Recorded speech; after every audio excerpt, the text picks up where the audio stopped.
Intersecting line के अंदर जो कंसिस्टेंट होती है उन कंसिस्टेंट के हमें यहाँ पे पूरे सॉल्यूशन निकालने जाएंगे। एक्सरसाइज 3 उसी के ऊपर बेस्ड है। अब इसके सॉल्यूशन किस टाइप से निकालेंगे, इसके सॉल्यूशन निकालने के लिए कुछ एक मेथड दे रखे हैं हमारे को, जैसे graphical method, substitution method, elimination method या फिर क्रॉस सेक्शन मेथड। ये जो मेथड है सारे के सारे एलिजिबल हैं इंटरसेक्टिंग के ऊपर। लेकिन जो अकेला ग्राफिकल मेथड है, कौन सा मेथड, ग्राफिकल मेथड जो है वो इंटरसेक्टिंग, अगर हमें सॉल्यूशन निकालने हैं, क्या बोल रहा हूं यहाँ पर कि ग्राफिकल मेथड के अंदर अगर हमें सॉल्यूशन निकालने हैं तो इंटरसेक्टिंग वाली कंडीशन लगेगी। मतलब इंटरसेक्टिंग की कंडीशन के अंदर ही हम सॉल्यूशन निकाल सकते हैं। ग्राफिकल मेथड के अंदर अगर हमें सॉल्यूशन निकालने हैं तो हम इंटरसेक्टिंग की ही बात करेंगे। किसकी बात करेंगे, इंटरसेक्टिंग की ही बात करेंगे। लेकिन अगर वो बोल रहा है कि ग्राफ पर प्लॉट करना है, क्या करना है, ग्राफ पर प्लॉट करना है, तो यहाँ पर जब प्लॉट वाला केस आएगा तब वहां पे तीनों केस वेरी करेंगे, चाहे कौन से वाले, चाहे पैरेलल हो, चाहे कोइंसिडेंट हो और चाहे इंटरसेक्टिंग। कौन कौन से, पैरेलल, कोइंसिडेंट और इंटरसेक्टिंग। क्लियर। तो यहाँ पर ये तीनों टाइप के केस यहाँ पर वेरीफाई करेंगे। अब देखते हैं यहाँ पर किस टाइप से क्या कुछ होता है। एक्सरसाइज 3.2 की तरफ मूव करते हैं। एक्सरसाइज 3.2 के लिए हमें बस केवल ये याद रखना है कि पैरेलल की कंडीशन क्या है, कोइंसिडेंट की कंडीशन क्या है और इंटरसेक्टिंग की कंडीशंस क्या है। Clear, okay. तो यहाँ पर 3.2 का फर्स्ट क्वेश्चन में क्या है, from the pair of the linear equation of the following problem find their solution graphically. कौन से निकालना है सॉल्यूशन, सॉल्यूशन निकालना है। क्या बोले उसने, सॉल्यूशन निकालना है, और वो भी किस मेथड से, ग्राफिकल मेथड से। किस मेथड से, ग्राफिकल मेथड से। ओके, तो यहाँ पर फर्स्ट क्वेश्चन, इसका फर्स्ट पार्ट क्या बोल रहा है कि 10 students of the class 10th took parts in the maths quiz. ये क्या करते हैं, 10 स्टूडेंट है टोटल और वो मैथ्स की क्विज के अंदर पार्टिसिपेशन करते हैं। तो टोटल स्टूडेंट पहले का फर्स्ट, टोटल स्टूडेंट कितने हैं, टोटल स्टूडेंट है मेरे पास में 10। टोटल स्टूडेंट मेरे पास में कितने हैं, 10। अब आगे बोल रहा है if the number of the boys, if the number of the girls is 4 more than the number of the boys. तो यहां पर क्या है, let assume the number of the boys, let assume the number of the boys, boys के जो number है वो क्या है, x है। let assume the number of the boys is x and the number of the girls are y। क्या, let assume the number of the boys is x and the number of the girls are y। तो इसका मतलब क्या है कि boy और girl जो है वो दोनों मिलकर के 10 स्टूडेंट होंगे, सीधी सी बात है। तो x plus y is equal to 10, equation number 1। Second equation ये बोल रहा है कि if the number of the girls is 4 more than the number of the boys, अगर गर्ल्स 4 ज्यादा है किससे, बॉयज से, इसका मतलब y equal to x plus 4। क्यों, क्योंकि बॉयज से कितनी ज्यादा है, 4 ज्यादा है। तो ये इक्वेशन नंबर कितनी हो गई, सेकेंड। क्लियर। तो फर्स्ट इक्वेशन जिसके अंदर यहां पर हम बोल सकते हैं कि ये है x plus y is equal to 10, और सेकेंड इक्वेशन जहां पे हम बोल सकते हैं कि y equal to x plus 4। कोई प्रॉब्लम नहीं है। ये हमारी फर्स्ट इक्वेशन है, ये हमारी सेकंड इक्वेशन है, जैसा कि क्वेश्चन में ऊपर लिखा हुआ है। अब यहां पर वही ग्राफिकल मेथड में हमें क्या करना पड़ेगा, x इक्वल टू 0 एज्यूम करेंगे तो y की वैल्यू कितनी आ गई, लेट x इक्वल टू 0, तो y की वैल्यू कितनी आ गई, 10। कितनी आ गई, 10। ओके। अब अगर मैं बोलूं यहां पर कि लेट y इक्वल टू 0, तो x इक्वल टू x की वैल्यू कितनी आ गई, 10। क्लियर है यहां तक। ओके, तो यहां पर टेबुलर फॉर्म बनाएंगे। टेबुलर फॉर्म बनाने के लिए क्या करना पड़ेगा, यहां टेबुलर फॉर्म में बना देता हूं। क्या है इनकी टेबुलर फॉर्म, ये x है, ये y है। अगर x 0 है तो y कितना है, 10 है। अगर x 0 है तो y 10 है, और अगर y 0 है तो x कितना है, 10। कोई प्रॉब्लम नहीं है। ये इसकी टेबुलर फॉर्म है किस इक्वेशन की, इक्वेशन नंबर 1 की। वहीं सेकंड इक्वेशन की अगर मैं बात करूं यहां पर, तो y इक्वल टू 0 पुट करेंगे पहले, सबसे पहले, तो x की वैल्यू कितनी आएगी, x की वैल्यू आएगी -4। Check it out, let y equal to 0, y की वैल्यू कितनी की, 0 रखी, तो x इज इक्वल टू -4, क्योंकि ये 4 इधर ट्रांसफर हो जाएगा तो यहां पर ये वैल्यू आ जाएगी। और फिर उसके बाद में लेट x इक्वल टू 0, और जब मैं x इक्वल टू 0 रखता हूं तो y की वैल्यू कितनी आ रही, y की वैल्यू आ रही है 4। अब इसका जो टेबुलर फॉर्म है वो भी मैं यहाँ बना दूं, कोई प्रॉब्लम नहीं है। यहाँ पर ये क्या है, ये x है, ये y है, और ये इस टाइप से चलता है। अब यहाँ पर ये x इक्वल टू -4 और y की वैल्यू कितनी है 0, और जब y x इक्वल टू 0 था तो y की वैल्यू कितनी थी 4। तो ये टेबुलर फॉर्म बन चुकी है, ये इक्वेशन 1 की टेबुलर फॉर्म है और ये इसकी 2 की है। क्लियर। अब यहाँ पर मेरे को इसका क्या बोला इसने, ग्राफिकली सॉल्यूशन निकालना है। तो ग्राफिकली निकालने के लिए हमें क्या करना पड़ेगा, एक ग्राफ लेना पड़ेगा, ग्राफ पेपर लेंगे, उसके बाद में यहाँ पर सबसे पहले इस ग्राफ के बिल्कुल बीच में से एक लाइन ड्रॉ करेंगे जो कि हमारी y एक्सिस होगी। कौन सी एक्सिस होगी, y एक्सिस होगी। क्लियर। और इसी टाइप से हम सीधा का सीधा यहां से x एक्सिस भी इस टाइप से ड्रॉ करेंगे। ये जो है, ये बीच वाला जो कटिंग पॉइंट है, इसको हम बोलते हैं ओरिजिन। क्या बोलेंगे हम इसको, ओरिजिन। अब हमें चेक करना पड़ेगा ये, क्योंकि ये x एक्सिस है और ये x डैश एक्सिस है, ये y एक्सिस है और ये y डैश एक्सिस है। क्लियर, ये y डैश एक्सिस है। अब यहाँ पर क्या है कि यहाँ पर हमें देखना पड़ेगा कि x की मैक्सिमम वैल्यू कितनी आ रही है। x की मैक्सिमम वैल्यू आ रही है 10 और मिनिमम वैल्यू कितनी, हाँ इसको कोई प्रॉब्लम नहीं है। x की मैक्सिमम वैल्यू कितनी है 10, इधर y की मैक्सिमम वैल्यू कितनी है, y की मैक्सिमम वैल्यू भी 10। तो हमें यहाँ पर जो गैप लेना पड़ेंगे वो गैप लेने पड़ेंगे 2 के। तो हम स्केल एज्यूम करेंगे। सबसे पहले स्केल क्या एज्यूम किया, स्केल जो कि यहाँ पर सिचुएट होगा, स्केल आएगा on x axis, x axis के ऊपर 1 सेंटीमीटर इक्वल टू 2 बॉयज, क्योंकि x हमने क्या माना है, x हमने बॉयज माना था, तो 1 centimetre equal to 2 boys. Clear. और on y axis, on y axis के ऊपर 1 सेंटीमीटर इक्वल टू 2 गर्ल्स। कोई प्रॉब्लम नहीं है, ये हमने एज्यूम कर लिया है। अब यहाँ पर हम लिखेंगे, यहाँ पर सबसे पहले 0 है, ये क्या है 2, ये क्या है 4, ये 6, ये 8 और ये 10। क्लियर। ये मैंने लगभग मान लिया है। और फिर इसके बाद इधर भी -2, -4, -6, -8 और -10। इस टाइप से ये पूरा का पूरा x एक्सिस मैंने कवर कर लिया है। इधर की तरफ y एक्सिस में भी सिंपल 2, ये 4, ये 6, ये 8 और ये 10। यहां पर भी -2, -4, -6, -8 और ये -10। अब यहां पर देखना है कि x इक्वल टू 0 पर y की वैल्यू कितनी है 10 है। x इक्वल टू 0 पर y की वैल्यू कितनी है 10 है। क्लियर। ये फर्स्ट इक्वेशन के लिए ये रहा, ये दोनों पॉइंट्स। ओके। और सेकंड के लिए x इक्वल टू 10 पर y की वैल्यू कितनी है 0। ये मेरे पास में कौन सी, ये मेरे पास में सेकंड इक्वेशन है। इन दोनों इक्वेशंस को मैंने मिला दिया, ये दोनों लाइंस को मैंने मिला दिया। कोई प्रॉब्लम नहीं भाई, ये पॉइंट 1 है, ये पॉइंट 2 है, इन दोनों पॉइंट को मिला दूंगा तो मेरे पास में ये कंप्लीट लाइन निकल के आएगी। और इस लाइन के ऊपर मैं लिखूंगा इसकी इक्वेशन। कौन सी इक्वेशन है, x plus y equal to 10, x plus y is equal to 10। कोई प्रॉब्लम नहीं है, ये इस टाइप से आ गया। अब वापिस से यहाँ पर सेकंड इक्वेशन कौन सी है, ये वाली, और इसके टेबुलर फॉर्म ये रहे। तो सबसे पहले x इक्वल टू -4, वहां पर y की वैल्यू कितनी है 0, तो x इक्वल टू -4 पर y की वैल्यू कितनी आ रही है 0। ये हमारे पास में पहला पॉइंट आ गया। और दूसरा पॉइंट क्या है, x इक्वल टू 0 पर y की वैल्यू कितनी आ रही है 4। x इक्वल टू 0 पर y की वैल्यू कितनी आ रही है 4। ये हमारा दूसरा पॉइंट हो गया। और ये जो लाइन आएगी वो इस टाइप से आएगी, हाँ या ना।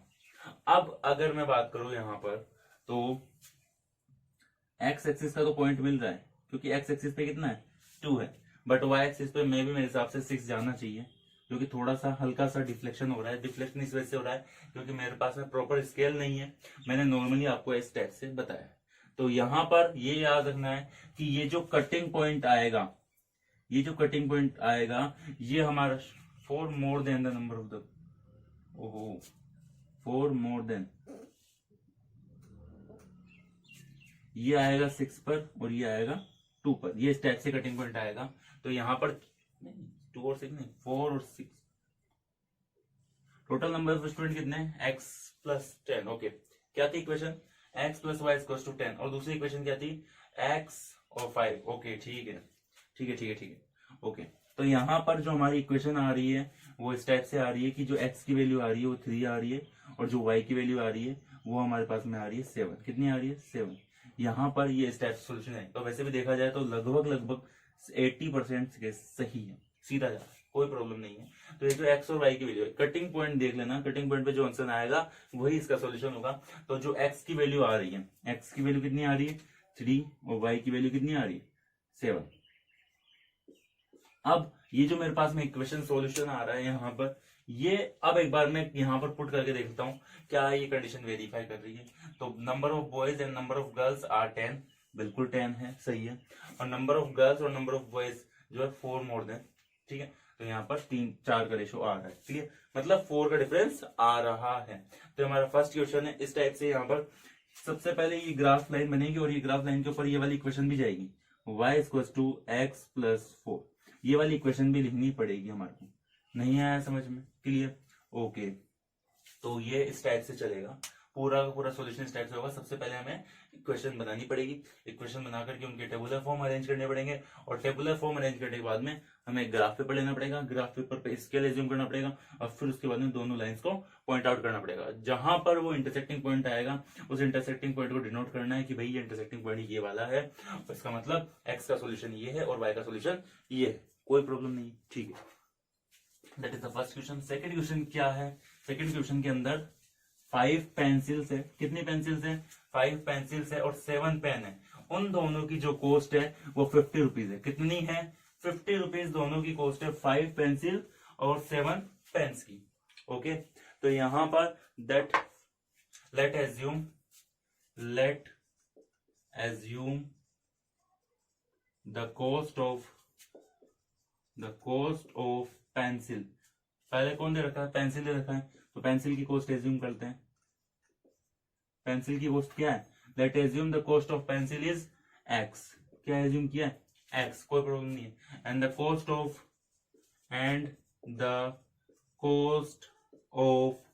पेन, पेन की जो कॉस्ट है वो हमने y एज्यूम की। तो x पेंसिल की कॉस्ट है और पेन की कॉस्ट क्या है? y। उसने बोला है यहाँ पर 5 पेंसिल और 7 पेन, तो 5 पेंसिल के लिए 5x, क्लियर। और 7 पेन के लिए, कितने पेन के लिए? 7 पेन दोनों मिलाकर के कितने का आता है? 50 रुपीज का आता है। यहाँ पर उसने साफ साफ बोला है कि 5 पेंसिल और 7 पेन की जो कॉस्ट है वो 50 रुपीज है।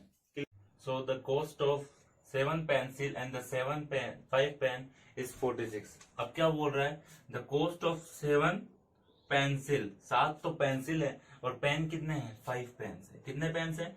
5 पेन है। इनकी कॉस्ट आ रही है उनको 46। तो ये हमारी इक्वेशन 1 और ये हमारी इक्वेशन 2।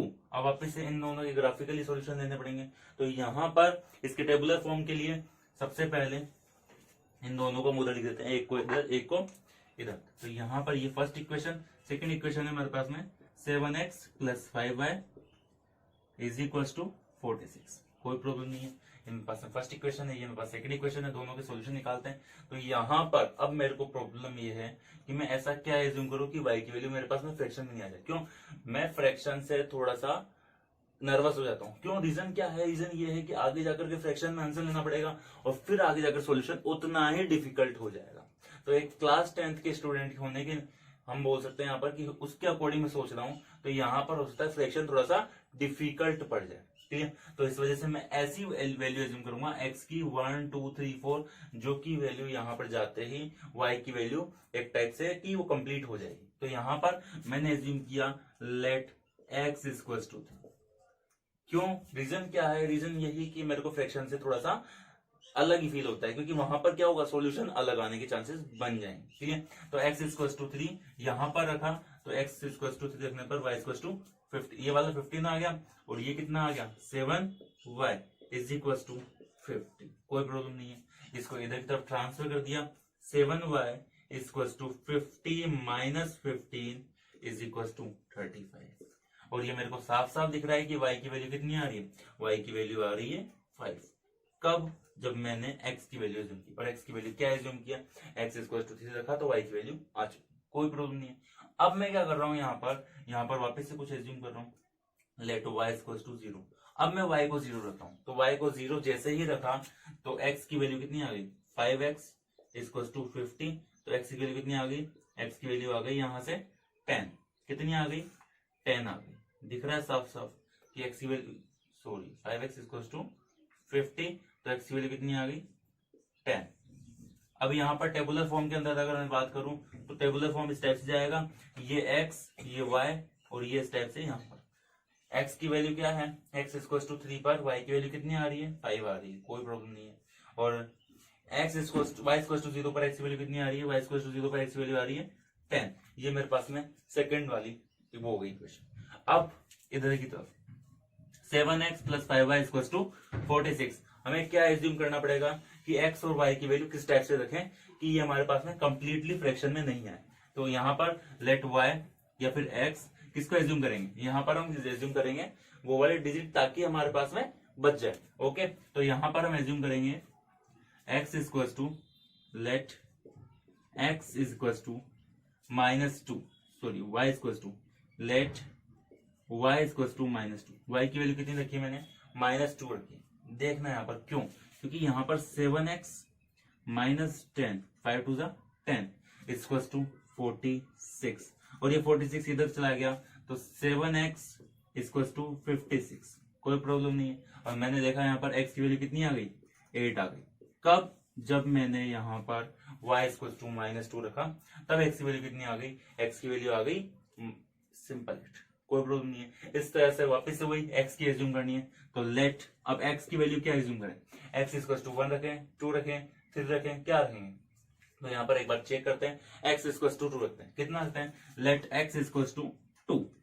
तो x इक्वल्स टू 2 रखा तो 7 2 14, -2 रखें या फिर +2 रखें, 7 2 14, तो यहाँ पर +2 -2 रखना पड़ेगा। क्या रखना पड़ेगा, -2, जिससे माइनस का 14 बन जाएगा और ये 5 पर, कोई प्रॉब्लम नहीं है।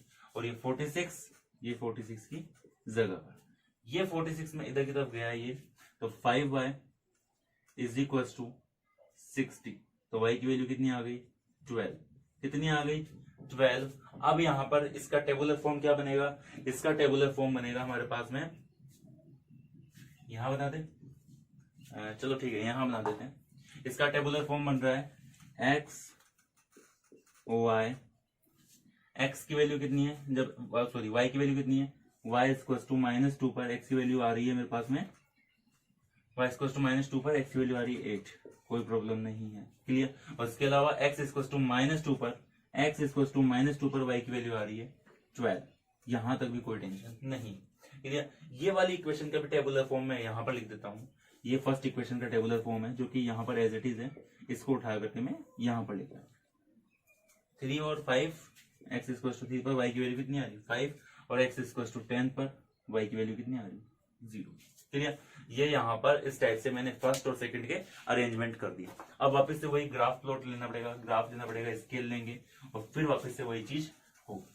तो यहाँ पर एक बार वापस से देख लेते हैं ग्राफिकल सॉल्यूशन के अंदर किस टाइप से होगा। तो सबसे पहले ये ग्राफ पेपर है, ओके। इस ग्राफ पेपर के ऊपर यहाँ पर ये ओरिजिन है, इधर स्केल काउंट होगा, स्केल क्या होगा हम देखते हैं। यहाँ पर x की मैक्सिमम वैल्यू कितनी है, x की मैक्सिमम वैल्यू 10 है, और y की मैक्सिमम वैल्यू कितनी है, y की मैक्सिमम वैल्यू 12 है। तो वापस से वही 2 2 का गैप चल जाएगा आराम से। तो मैं यहाँ पर स्केल ले रहा हूँ 1 सेंटीमीटर, कहाँ पर, ऑन x एक्सिस पर 1 सेंटीमीटर टू 2 क्या है रुपीज, क्योंकि पेन और पेंसिल क्या है 2 रुपीज या 5 रुपीज के अंदर रुपीज के अंदर। और वहीं पर y एक्सिस पर 1 सेंटीमीटर जो होगा वो भी 2 रुपीज लिया है, ठीक है। तो यहाँ पर x एक्सिस पर 2, 4, 6, 8, 10, 12, क्लियर। यहाँ पर आएगा -2, -4, -6, -8, -10, -12, ठीक है। ऊपर की तरफ भी ऐसे आएगा 2, 4, 6, 8, 10, 12। यहां पर भी ऐसे आएगा -2, -4, -6, -8, क्लियर।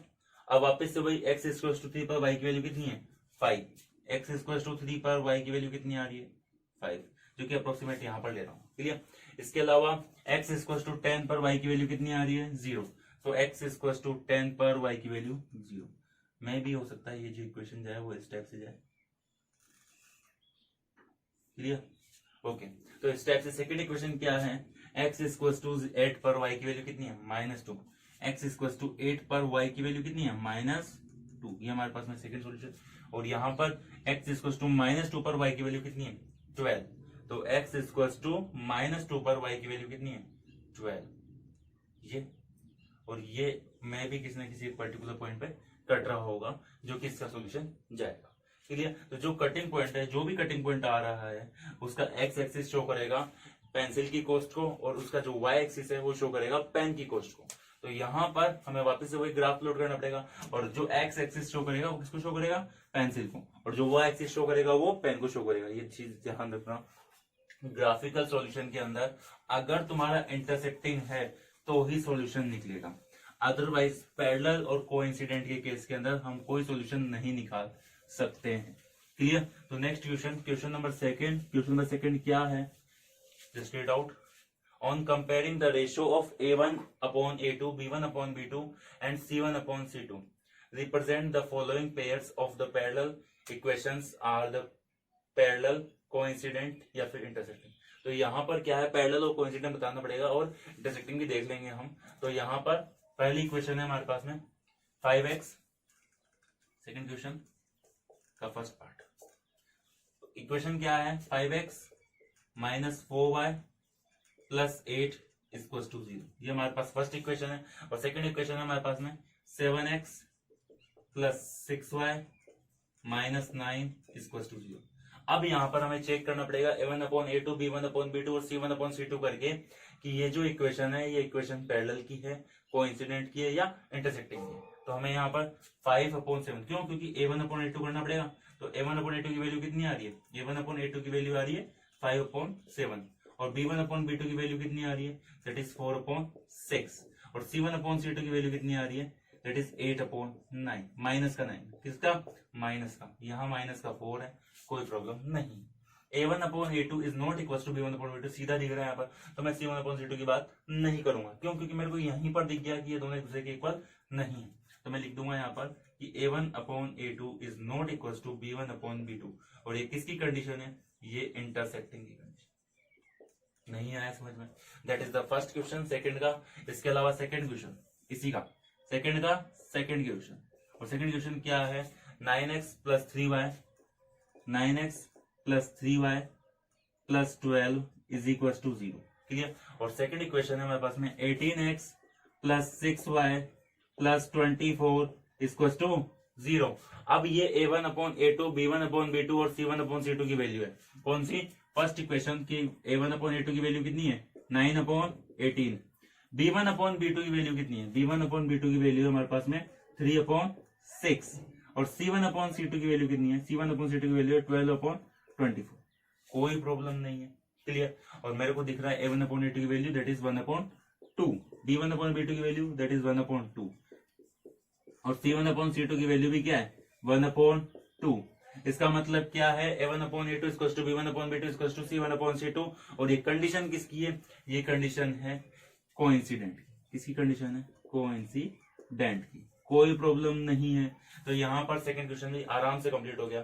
थर्ड क्वेश्चन इसी के अंदर 6x प्लस 3y, यहाँ पर लिख देता हूं मैं, कौन सी कंडीशन है, 6x plus minus 3y, third question 6x minus 3y plus 10 equal to 0, ये मेरे पास में फर्स्ट इक्वेशन है। और सेकंड इक्वेशन है 2x minus y, 2x minus y plus 9 equal to 0, ये फर्स्ट इक्वेशन है। A1 अपॉन A2 की वैल्यू क्या है, A1 अपॉन A2 की वैल्यू है मेरे पास में, एंड दैट इज 3 अपॉन या 6 अपॉन 2 कर दूं, कोई प्रॉब्लम नहीं है, 6 अपॉन 2 अभी तो मैं लिख देता हूं। और B1 अपॉन B2 की वैल्यू कितनी है, B1 अपॉन B2 की वैल्यू है -3 और -1, और C1 अपॉन C2 की वैल्यू कितनी है, C1 अपॉन C2 की वैल्यू है 10 अपॉन 9।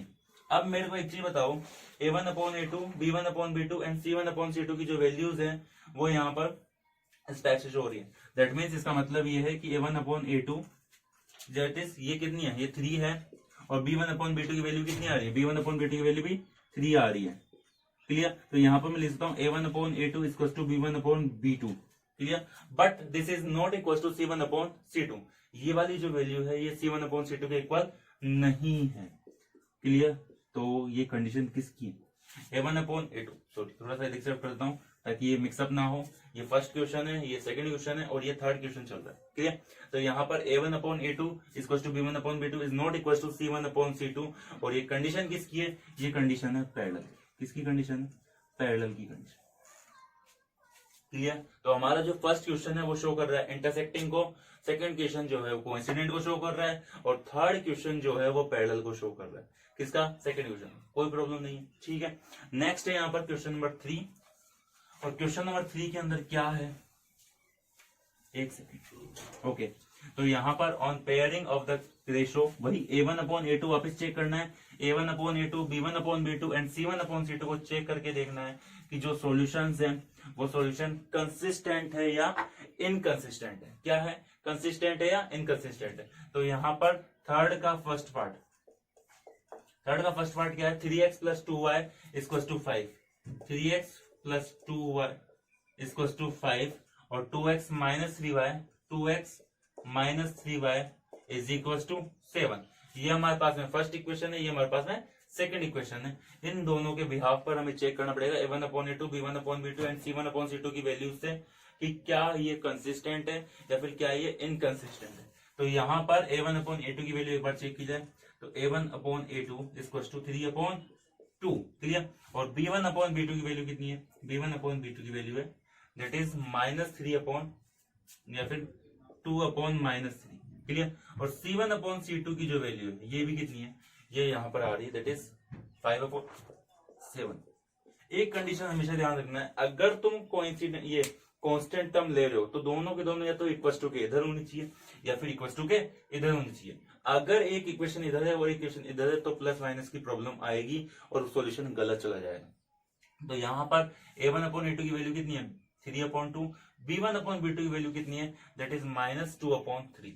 ये दोनों एक दूसरे के इक्वल नहीं है, तो हमें यहीं पे बोलना पड़ेगा कि a1/a2 is not equal to b1/b2।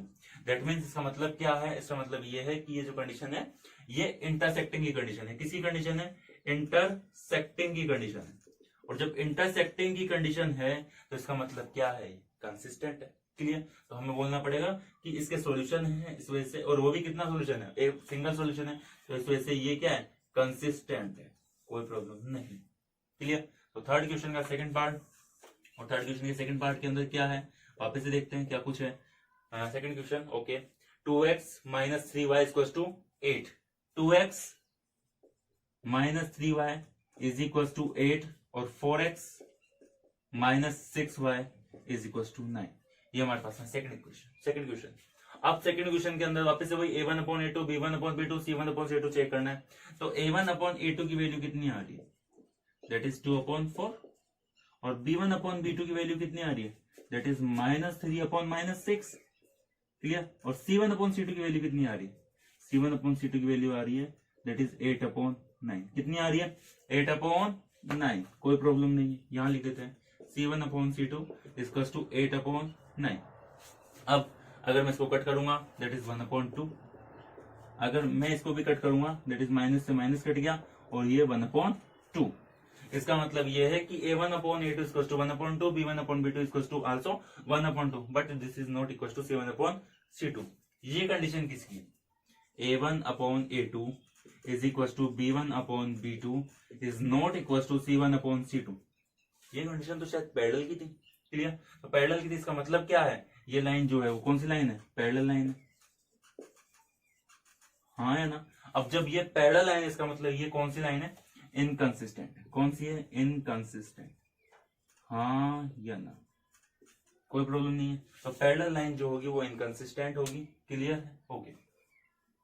Next question number third का थर्ड पार्ट के अंदर क्या है, यहाँ पर वापिस से वही इक्वेशन और वही सॉल्यूशन देखना पड़ेगा, a1/a2 की वैल्यू चेक करके b1/b2 से देख करके। तो क्वेश्चन नंबर थर्ड का थर्ड पार्ट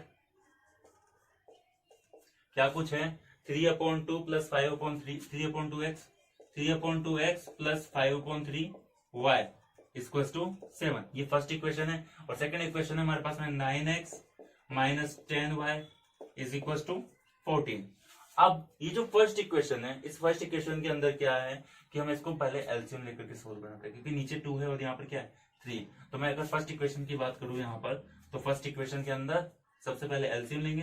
3 और 2 का एलसीएम कितना आ गया 6, 3 3 जा 9x plus 10y is equal to 7। हाँ या ना, यहां तक कोई प्रॉब्लम नहीं। ये 6 इधर चला गया और ये बन गया 9x plus 10y is equal to 7 6 जा 42, कोई प्रॉब्लम नहीं। ये फर्स्ट इक्वेशन है। और सेकंड इक्वेशन हमारे पास में कौन सी थी, that is 9x minus 10y equal to 14। ये हमारे पास में सेकंड इक्वेशन थी। ये फर्स्ट इक्वेशन, ये सेकंड इक्वेशन। अब चेक करना पड़ेगा कि ये कोइंसिडेंट है या पैरेलल है या इंटरसेक्टिंग। तो इसके लिए क्या करना पड़ेगा, a1 अपॉन a2 की वैल्यू चेक करनी पड़ेगी। a1 अपॉन a2 की वैल्यू कितनी है 9 upon 9 which is equal to 1। b1 upon b2 की वैल्यू चेक करेंगे। b1 अपॉन b2 की वैल्यू कितनी आ रही है सिंपल 10, क्या 10 अपॉन माइनस 10, ये कितनी आ रही है -1। क्यों, क्योंकि माइनस तो ऊपर शिफ्ट हो गया और 10 से 10 कट गया। क्लियर। वही c1 अपॉन c2 की वैल्यू कितनी आ रही है, c1 अपॉन c2 की वैल्यू आ रही है 42 अपॉन 14, दैट मीन्स 3 अपॉन 1। अब मेरे को ये बताओ यहाँ पर कि a1 अपॉन a2 क्या b1 अपॉन b2 के इक्वल है। जब a1 upon a2 b1 upon b2 की वैल्यू इक्वल नहीं है तो हम यहाँ पर क्या c1 अपॉन c2 की जरूरत है निकालने की, नहीं। तो हमें क्या करना पड़ेगा, नॉर्मली लिख के दिखाना पड़ेगा और फिर हमें बोलना पड़ेगा a1 upon a2 is not equal to b1 upon b2, a1 upon a2 is not equal to b1 upon b2। और ये कंडीशन किसकी है, ये कंडीशन किसकी है, ये कंडीशन है हमारे पास में इंटरसेक्टिंग। किसकी कंडीशन है, ये इंटरसेक्टिंग की कंडीशन। और जब इंटरसेक्टिंग की कंडीशन लग रही है तो इसका मतलब ये है कि ये कौन सी होगी, ये होगी कंसिस्टेंट लाइन। कौन सी लाइन होगी, कंसिस्टेंट लाइन। कोई प्रॉब्लम नहीं। क्लियर। तो थर्ड क्वेश्चन ये स्टेप से कंप्लीट हुआ। क्वेश्चन नंबर थर्ड का फोर्थ, और थर्ड के फोर्थ के अंदर क्या है 5x minus 3y, 5x minus 3y equal to 11, 5x minus 3y equal to 11। और सेकंड इक्वेशन हमारे पास में माइनस 10x, पहले लिख देते हैं 5x minus 3y is equal to 11। ये मेरे पास में फर्स्ट इक्वेशन है। और सेकंड इक्वेशन जो दे रखी है that is minus 10x plus 6y equal to minus 22। Clear. अब वापिस से वही a1 upon a2 b1 upon b2 and c1 upon c2 करेंगे। ध्यान से देखना, इज इक्वल टू के दोनों टर्म इधर की तरफ है तो कोई प्रॉब्लम नहीं है। तो a1 अपॉन a2 की वैल्यू कितनी है, a1 अपॉन a2 की वैल्यू है 5 अपॉन माइनस 10। क्लियर। और b1 अपॉन b2 की वैल्यू कितनी है, b1 अपॉन b2 की वैल्यू है -3 अपॉन 6। और c1 अपॉन c2 की वैल्यू कितनी है, c1 अपॉन c2 की वैल्यू है 11 अपॉन -22। कोई प्रॉब्लम नहीं है। a1 अपॉन a2 की वैल्यू कितनी है, ये रही। b1 अपॉन b2 की वैल्यू ये रही। और c1 अपॉन c2 की वैल्यू ये रही। क्या ये तीनों एक दूसरे के इक्वल है, a1 upon a2 equal to b1 upon b2 is equal to c1 upon c2। और इन तीनों की वैल्यूज क्या है, दैट इज माइनस का हाफ। क्यों, 5 और 10 का कट रहा है, 3 और 6 कट रहा है आपस में, और 1 और 2 भी 11 और 22 भी कट रहा है। कोई प्रॉब्लम नहीं है। तो यहाँ पर ये जो कंडीशन है, ये कंडीशन है कोइंसिडेंट की। किसकी कंडीशन है, कोइंसिडेंट की कंडीशन है। और जो कोइंसिडेंट की कंडीशन है इसका मतलब क्या है, इसका मतलब ये है कि ये इनकंसिस्टेंट है। कौन सी कंडीशन किसकी है, कोइंसिडेंट की। इसका मतलब ये इनकंसिस्टेंट है। नहीं आया समझ में, तो ये क्या है, इनकंसिस्टेंट लाइन है। ठीक है। नेक्स्ट है थर्ड का फिफ्थ क्वेश्चन। और थर्ड के फिफ्थ क्वेश्चन के अंदर हम बात कर रहे हैं यहाँ पर 4/3x plus 2y is equal to 8। This is the first equation. और सेकेंड इक्वेशन है हमारे पास में 2x plus 3y is equal to 12। ये हमारे पास में सेकेंड इक्वेशन है। सबसे पहले फर्स्ट क्वेश्चन के लिए हमारे को लेना पड़ेगा एलसीएम लेना पड़ेगा। तो यहाँ पर 3, यहाँ पर क्या है 1, कोई प्रॉब्लम नहीं है। ठीक है। तो यहाँ पर 4 3 जा, अब यहाँ पे 4x आ गया और यहाँ पर कितना आ गया, 3 2 जा 6y is equal to 8। Clear. तो यहाँ पर 4x plus 6y is equal to 24। कोई प्रॉब्लम नहीं है। क्लियर। फर्स्ट इक्वेशन ये है और सेकंड इक्वेशन ये रही। सेकंड इक्वेशन कौन सी है, 2x plus 3y is equal to 12। Clear.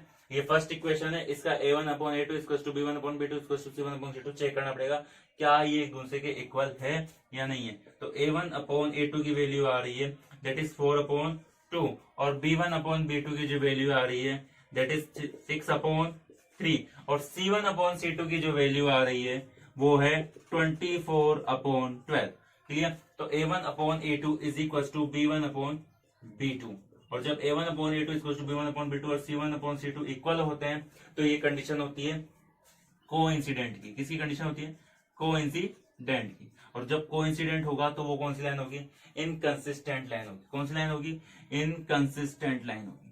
Clear. तो ये चीज ध्यान रखना है कि कंसिस्टेंट और इनकंसिस्टेंट कौन सी होती है? कंसिस्टेंट वो लाइन होती है जो कि हमारे पास में इंटरसेक्टिंग की कंडीशन शो करेगी और इनकंसिस्टेंट कौन सी होगी? जो कि पैरेलल होगी और कोइंसिडेंट होगी। क्लियर है।